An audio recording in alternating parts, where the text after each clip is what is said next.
بەهۆی بەردەوامی بارانبارین و زۆربوونی ئاوی بەنداوەکان لە ئێستادا ئەگەری پڕبوون و سەرڕێژبوونی بەنداوی دوکان لە ئارەدایە. بۆ زانیاری زیاتر لە قەزای دوکانەوە دەچینە لای ڕاستی حەمەئەمین، پەیامنێری پەیام.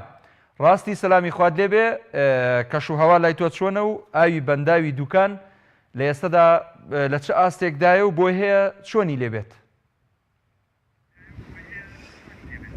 بەڵێ سڵاوی خۆی گەورەتەوە بێکای مەحموود لە بینەرانی کەناڵی ئاسمانی پەیام.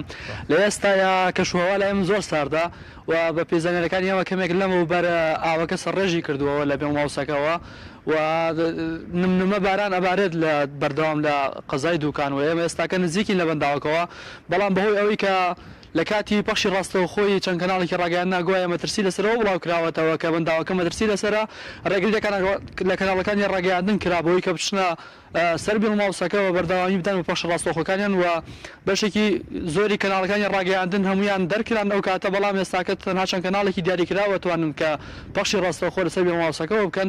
من بۆ زانیاری زیاتر بەڕێز ڕێڤان بورهانم لەگەڵایە کە ئەندازیارە لە بەنداوی دوکان کە ڕێڤان ئەگەر بێت ئێرەوە زۆر سوپاس بۆم دەرفەتە لەو پرسیارە دەست پێ یەکەم ئێستاکە بەس لەوە کراکە بیڵماوسەکە ئاوەکە سەرڕێژی کردووە، ئایا هیچ مەترسیەکەی لەم حاڵەتەیە؟ بەڵێ ئێستا بیڵماوە سپیروەی سەرڕێژی کردووە، بەندای دوکان بە تەواوەتی پڕ بووە، 7 ملیار مەتر مکعب ئاوی تایە.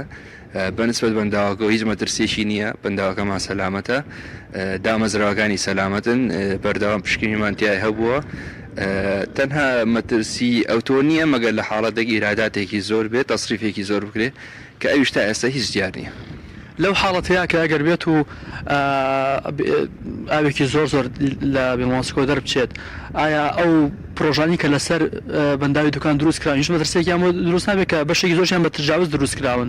ڕاستە بۆ حاڵەتی ئاوێکی زۆر ئەگەر بێ نیو مەتر سەر بیڵماوەس بکەوێ 7 مەتر مکعب تەسریفەکە لێوە ئەکرێ. ئەگەر لە حاڵەتە بگاتە 1 مەتر 200 مەتر مکعب ئاوی لێ تەسریفەکرێ، بگاتە 1 مەتر و نیو سەر بیڵماوسەکە بەرز بێتەوە، تەنها 400 مەتر مکعب ئاو تەسریف ئەکرێ. ئەم بڕە هەفتەی ڕابردوو چەند ڕۆژێکی زۆر ئێمە 400 مەتر مکعب ئاو مەفرێتە دەروی بەنداوەکە. ڕاستە هەنێک کەپر هەنێ شوێنی گەشتیاری ئاوی تێچوو بوو کە تەجاوزیان کردوتە سەر حرەمی زێیەکە. ئەگینە ئەو کەسانی دوور بن لێەوەی یان پرۆژەیە لێ دروست کردبێت دوور بن لە زیەکەوە کێشەوە دروست نابێت.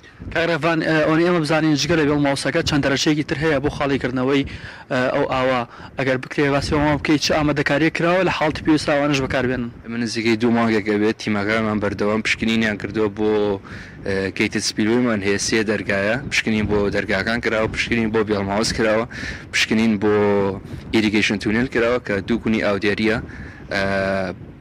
لە ڕێگەی گەیتە سپیلوەکەەوە ئەتوانین 2400 مەتر مکعب لە چرکەیەکە فڕێبینە دەرەوە. لە بەرەسنی حاڵەتی بیڵماوسە ئەتوانین 1960 مەتر مکعب فڕێبینە دەرەوە.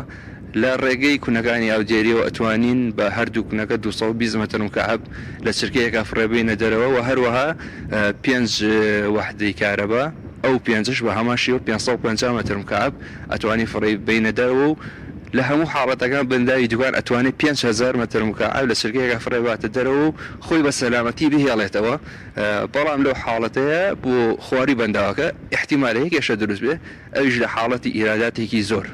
ئەگەر باسیەوەم کە لە حاڵی ئێستاە بەنداوی بەنداوی دوکان بۆ بەرەمێنانی کارەبا چۆنەوە چەنێ کاربە بەرەمەێنێت؟ بەڵێ لەم کاتەیە 4 وحدەی کارەبا ئیژەکە 270 مێگاوات کارەبا بەرهەمێت، هەل لە وحدەکانەوە 350 مەتر مکعب لە چرکەیەکە فڕێنە دەرەوە. زۆر سوپاس بۆ کاک ڕێڤان. کای مەحموود باسی ئەوەش کەم کە لە ساڵی 1970ەوە ئەمە بۆ یەکەمین جارە دووبارە بەنداوی دوکان ئاوەکەی سەرڕێژەکان لە بیڵماوسەوە و ماوەی 31 ساڵە ئەم دیاردەیە ڕووی نەداوە، بەڵام بۆی ئەوەی زیاتر لە 2 هەفتەیەکە شەپۆلێکی بارانبارین بە خوڕی هەرێمی کوردستانی گرتوتەوە تا ئێستاکە چەندین دیاردەی لافە و لە ناوچەکانی هەرێمی کوردستان ڕووی داوە، هەتاکە لە چەند شەوی ڕابردووە ڕێگای تاسوژە داخرا و ڕێگای نێوان خەلیفان و سۆران داخرا و لە گەڕەکی کەنەکەوی سلێمانی ئاوی شووە ناو چەند ماڵێکەوە بە پێی پێشبینەکانی کەشوهەواش تا کۆتایی ئەم هەفتەیە بارانبارین بەردەوام بێت. منەگەڕێمەوە لای دۆکای مەحموود. سپاس بۆ تۆ ڕاستی حەمەئەمین، پەیامنێرمان لە بەنداوی دوکانەوە. سپاس بۆ زانیاریەکانت، سپاس بۆ میوانەکەت.